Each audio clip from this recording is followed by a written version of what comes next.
name's Kunal. Hi, my name is Roshan. And welcome to the Geeks of the Valley podcast, where we connect with some of the brightest minds globally who are leading their respective industries today to discuss the hottest upcoming industry trends and how their work is affecting the global economy. Today from Hong Kong, we have Icey Jiang, an advocate for women in tech. Thank you, Icey, for joining us. Thank you for having me. And Icey, how are you today? I feel pretty good because I'm always working on the things I feel really passionate about, so I feel good. I'm very happy to hear that, Icey. And just to really start off this podcast, how did it all start for you? From where you started to build yourself up to where you are today, Icey. Mm-hmm. So basically, let me briefly introduce my background. So I actually got my bachelor's degree here in Hong Kong and studying system engineering and engineering management. So actually, it's a quite interesting subject, which actually position itself in the middle of business and the engineering world. So basically, we think like an engineer, but we also possess business acumen, so we can evaluate different scenarios in business world and try to find the optimal solution. So I feel I'm really into this kind of bridging functions between the customers as well as the technical part. So that's basically actually set the basis of where I began. And later I can understand that now there's a word called like life quarterly crisis from the young generation. So they do not figure out what they're gonna do in the future. And to be honest, I've encountered the same things previously. And I think there's a turning point in my life when I was around year 2. And I joined the program which organized by Microsoft. It's called Microsoft Go Spark. So it's a 3-day camp. And they want to lift up women in the ICT industry. So that's why I invite a lot of great female leaders in technology world and share a lot of their point of views and trying to empower more and more girls towards STEM education to more on this perspective. And I feel very impressed, to be honest. That's the first time I began to realize, actually there do have a problem in this technology industry. And I love the initiative they are taken, but I feel like this program is too short and I want to make it happen in the long run. So that's why after the program, I actively search and try to find whatever I can do to continuing this. And I try to search online and I want to see, if there's any community doing the same things. And I encounter an opportunity as a volunteer. So I don't know whether some of the audience might be aware that Google actually is taking a great initiative on global community called Google developer groups. And actually the Hong Kong branch is pretty new when I was joined, and they are still trying to figure everything out. And how long has that been, Icey? How many years has that been? Now it's almost 3 years. Oh, wow, okay. Yeah. Oh, wow, that's awesome. It's pretty early, and the organizing team is pretty small, and I just joined as a volunteer. And I feel like the first event I'm joining is to celebrate International Women's Day, and they want to also trying to boost up more and more women in tech in Hong Kong. But actually, when you consider Hong Kong is a interesting place when people think of technology. Usually, when people think of Hong Kong, they regard it as a financial hub and professional services driven, whether it's investment banking, consulting, or maybe lawyer. And people especially when I was studying STEM major, from most of the local students' view, they regard it, if you major in engineering, which means you are not the brightest student when you entering the college. So actually such awareness is pretty different when you consider how you think of in mainland China, for example, Tsinghua, when they regard it like engineering is where the best student can get into, or even in US, they highly put the engineers as a really priority kind of regards.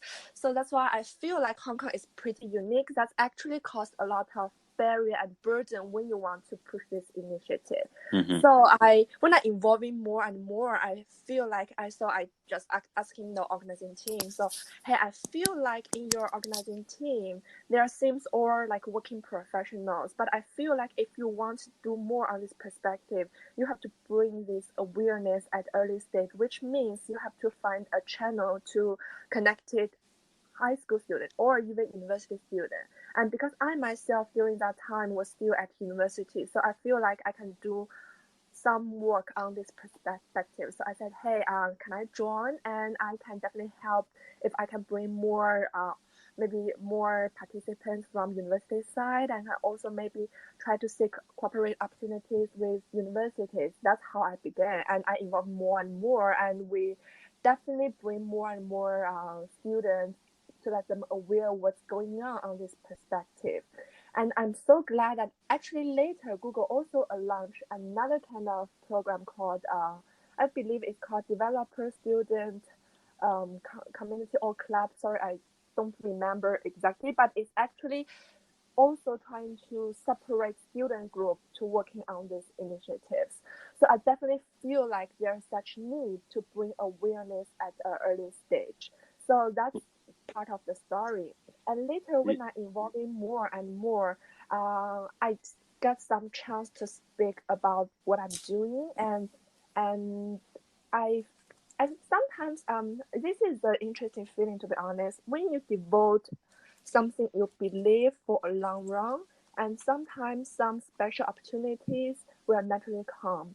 And I believe it's last year around August, I received an email that indicate actually Google have a scholarship. It's called Women Techmakers Scholarship. So basically they want to select a student within Asia Pacific to they want to select with good academic performance and leadership skills, as well as great community contribution towards empowering more and more women entering the STEM or technology And world. and when it comes to, you know, your involvement with starting multiple organizations in Hong Kong Mm-hmm. supporting women, Mm-hmm. what kind of motivated you to start these different organizations? Mm-hmm. And how are women entrepreneurs seen in Hong Kong and that part of the world, and how are they kind of driving change or innovation? Are there any trends, or are there any interesting projects that you've heard of or that you're participating in? Mm, definitely. As I talked previously, when I involving more and more, I realize it's not enough for myself doing doing this initiative. So I kind of try to leverage similar communities to work together. So that's why I involve several communities. One is Women Techmaker, which is backed up by Google, and another one is called Ladies Who Tech. I met the founder in Shanghai, and she's also quite active on promoting these initiatives in mainland China. And apart from that, I also set up my own community, which is called INNOGIRLS. So this is more on the youth innovation side, which basically wants to empower more and more young girls to equip them with design thinking mindset and bring more innovative solutions.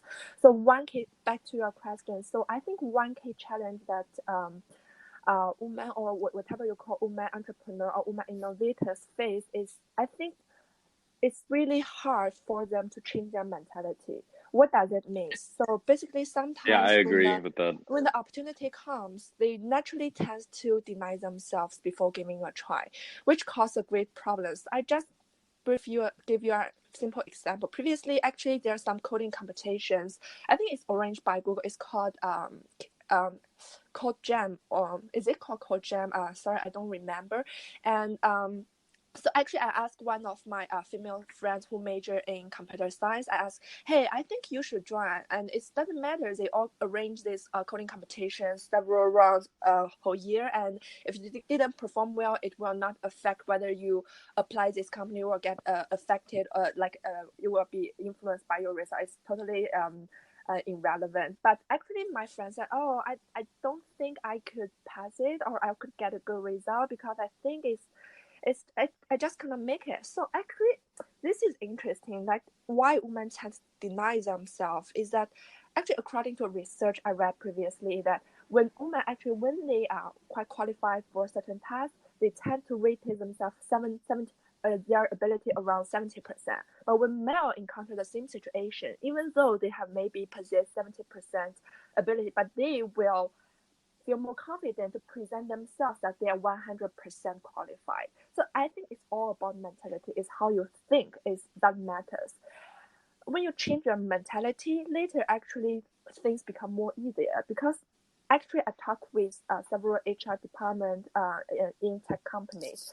They said they do want to recruit more female engineers, but it's also hard for them to recruit more because the talent pool is not enough, because there's not so many female applicants. So that's why actually back to the root question is that they tend to avoid and they are hesitant to I think move forward at their first step. That's the biggest challenge I observed based on my previous experience. So I see, to really add on that aspect of mentality and what you just discussed, what is the mindset of, what do you believe is the mindset of being an entrepreneur today?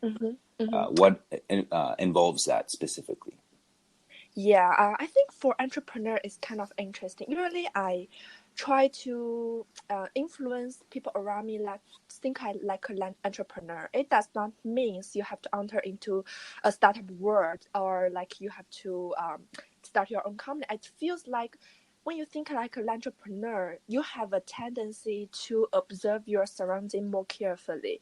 Usually as entrepreneur, you observe a pinpoint, whether it's small or big, and you always think a better solution to solve them. I think this is a great way when you want to observe your surroundings, and basically it offers you a new perspective when you think of the world. Apart from that, when you think like an entrepreneur, you basically think the whole organization as a system.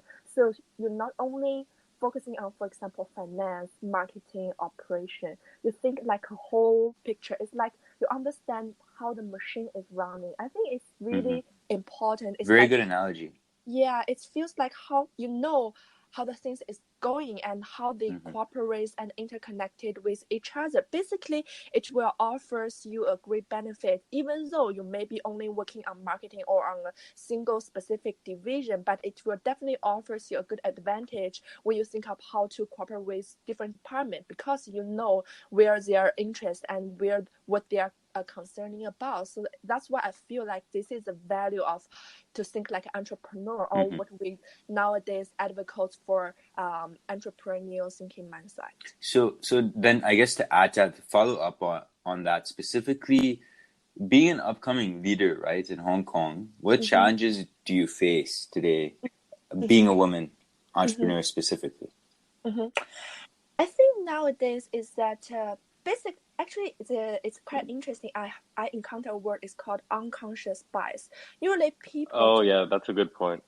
do not actually have their obvious bias towards women, but usually they do not aware that actually they possess a kind of bias towards women. So basically, I think that's why now more and more companies kind of advocate on diversity and inclusion. It's more about educating the public to let them be aware of what is happening. For example, I still remember that, for example, when there's a board meeting, if in the whole meeting room there's only one female, for example, board member, when they want to that's true.